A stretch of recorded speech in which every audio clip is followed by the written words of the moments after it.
Ya, soal yang berikutnya nomor 11 sampai soal nomor 15. Nah, di sini disajikan sebuah bangun ruang lengkung gabungan kerucut dan separuh bulat.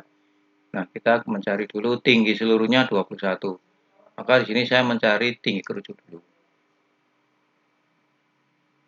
Nah, nanti dilanjut mencari tinggi atau jari-jari dari tabula. Nah, ini di sini diameternya 12, maka di sini 6. Kalau begitu jari-jarinya ini 6.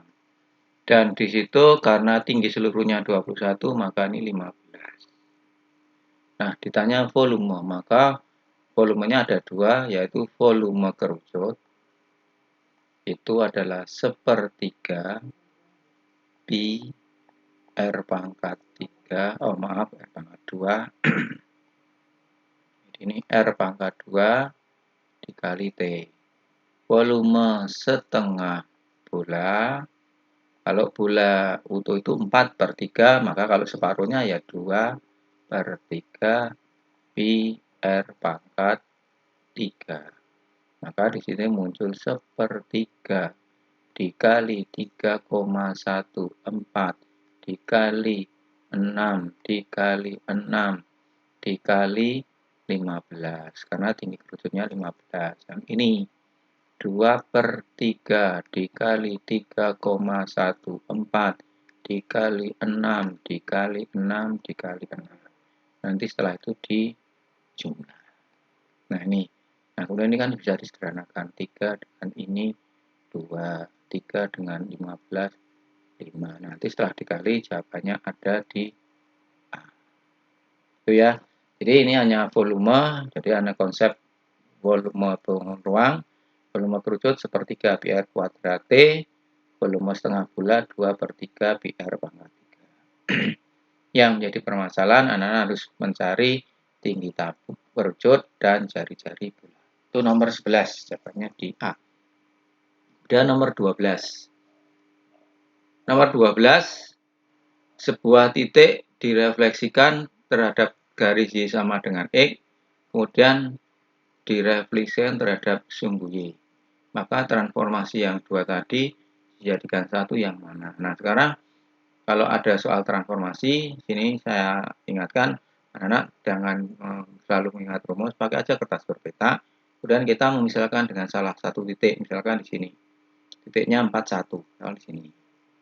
Ini koordinatnya 4,1. Kemudian dicerminkan terhadap sumbu X. Nah, terhadap garis Y sama dengan X. Garis Y sama dengan itu berarti anak-anak membuat garis yang mulai titik 1,1, 2,2, 3,3 dibuat garis. Nah, ini Y sama dengan X. Dicerminkan, cara mencerminkannya berarti kita buat garis lurus. Ini. Nah, seperti ini. Tegak lurus, ini harus tegak lurus. Nah, ternyata bayangannya di sini. Garis ini jarak cermin ke benda dengan benda ke cermin harus sama. Maka di sini koordinatnya berubah jadi 1,4. Jadi misalkan ini A, ini berarti A aksen. Habis itu dicerminkan terhadap sumbu Y, berarti jadi di sini. Nah, ini bayangan terakhirnya berada di sini. Itu ada titiknya bayangan yang kedua. Itu titiknya min 1,4. Nah, sekarang langkah berikutnya, mana yang sama? Berarti untuk mencari rotasi dengan titik 0, anak-anak membuat garis. Jadi ini dibuat garis. Ini dibuat garis di sini. Nah, dengan ini dihubungkan. Nah, jadi dihubungkan. Nah, ini akan membentuk sudut siku-siku. Nah, ini 90 derajat. Kalau dengan busur ya dibuat benar. Ternyata dari ini memutarnya arah berlawanan jarum jam, maka ke kiri, maka sudutnya positif 90. Maka jawabannya sesuai, yaitu adalah A. Karena ini ternyata dari 4,1 menjadi min 1,4 itu ternyata bayangannya sama saja dengan diputar 90 derajat positif, yaitu arahnya seberlawanan dengan arah jarum jam. Kalau searah negatif. Jadi pernyataan A. Betul. Jadi nomor 12 jawabannya A. Sekarang yang soal nomor 13. Nomor 13, modus dan median. Kalau yang namanya modus, itu apa? Yaitu paling banyak. Apa yang paling banyak? Paling banyak nilainya. Nah, dari tabel ini ada frekuensinya 850, 6 anak. Dasurnya ternyata yang paling banyak di sini nih. Berarti modusnya 60. Berarti modusnya di situ 60. Nah, dari sini median dan modus berarti yang belakang 60, yang belakang itu adalah C sama D, berarti A dan B salah. Tinggal mencari median. Saya tulis frekuensinya. Jadi ini ada nilai 50, itu frekuensinya 6. Ada nilai 60, frekuensinya 8. Ada frekuensi nilai 70, 7. Nilai 80 itu 4. Nilai 90 itu 3.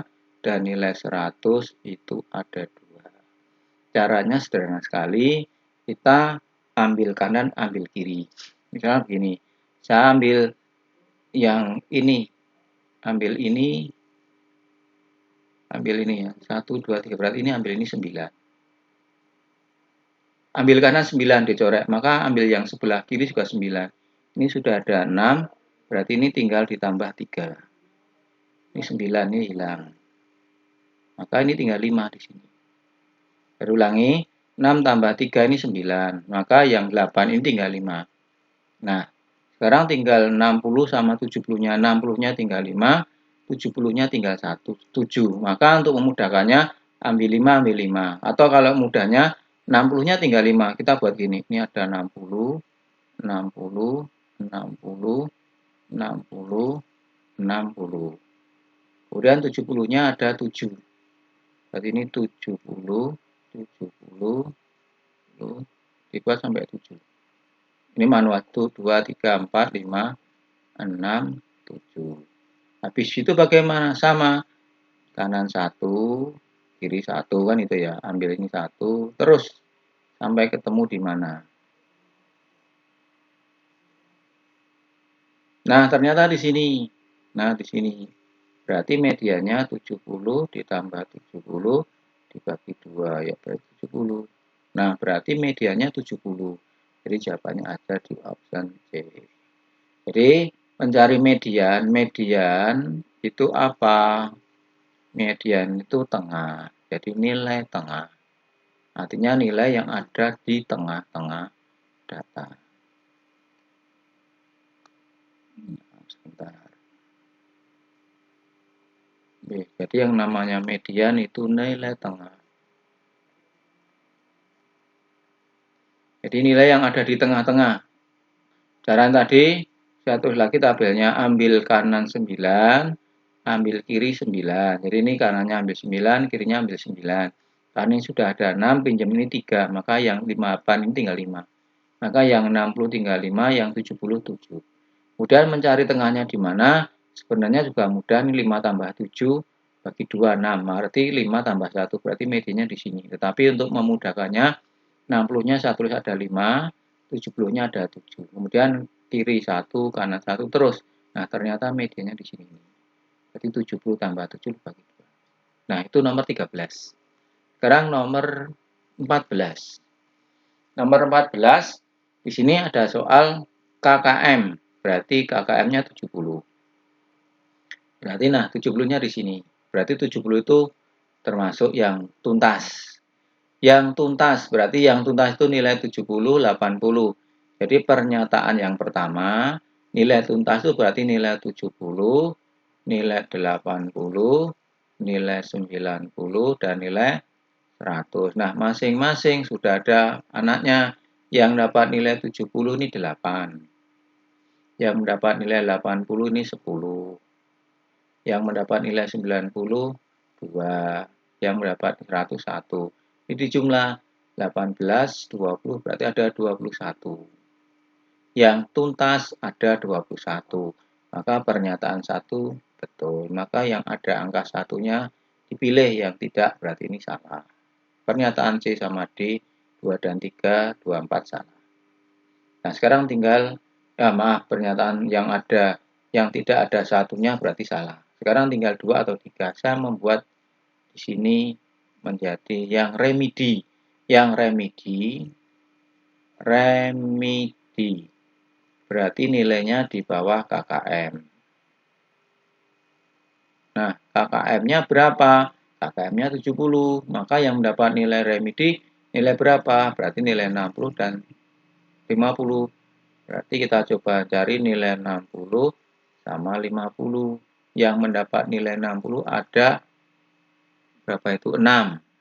Yang 60 ada 6.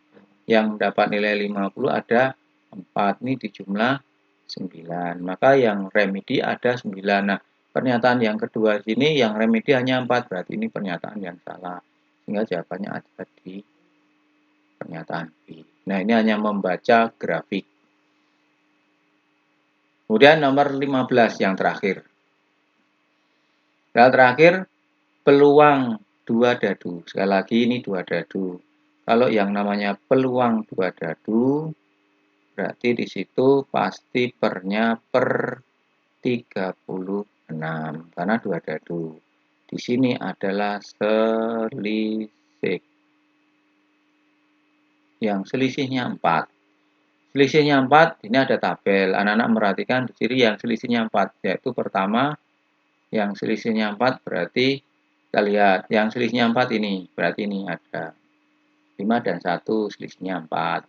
Berarti kebalikannya, 1 dan 5. Ada dan lagi, ini 6 dan 2. Ini selisihnya juga 4, berarti sini 6, 2. Dan lagi, yang selisihnya 4. Ini 5, 3, 2, 4, 4, 0. 5, 5. Oh, enggak ada lagi. Jadi selesai, dihitung. 1, 2, 3, 4. Nah, yang berselisih 4, ini ada 4. Ya udah, berarti sini 4 per 36. Berarti ada 1 per 9. Ada di option B. Jadi sekali lagi, yang namanya peluang dua dadu pasti pernya 36. Kemudian yang dimaksud apa? Yang dimaksud selisihnya 4. Nah, anak menyediakan tabel ini. Dari tabel pasangan-pasangan mata dadu sini dicari yang selisihnya 4. Ternyata 5 dan 1, 1 dan 5 ini selisihnya 4. Jadi yang namanya selisih tidak ada yang negatif.